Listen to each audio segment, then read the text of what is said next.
Ụmụnne m ndewonu, anyị abịakwa ọzọ. Isiokwu anyị tata bụ usoro nke abụọ a na-aga ma a chọọ ịnụ nwaanyị n'ala Igbo. Usoro nke abụọ ka a na-akpọ investigation of family background ma ọkwanụ ịjụ ajụjụ.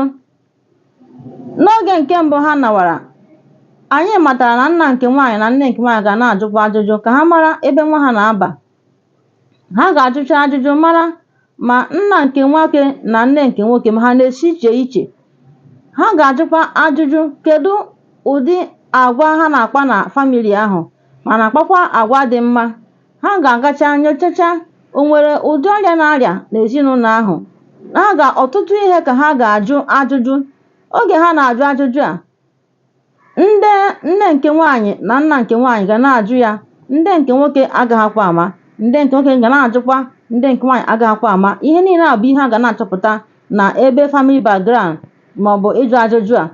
Oge ha nọ na-ajụ ajụjụ a, mbụ steji 2 a, ịjụ ajụjụ, ha ga na-ajụ ajụjụ. Ọ bụrụ na enwe ka ha si hụ ihe mkpọbi ụkwụ n'ụzọ, ọ ga-eme marriage ahụ maọbụ agbamnkwụ ahụ maọbụ alụmdi na nwunye ahụ agaghịkwa enwezi isi.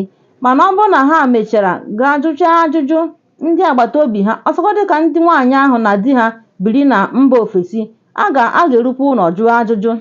Ajụcha ajụjụ, ọ bụrụ na o nweghị ihe ọdachi dị n'ụzọ ha na-abụ, ọ ya bụ ha abịa na oge ha mechaziri, nna nke nwoke ga-abịazi bịa dunye ozi na be ndị ọgọ ya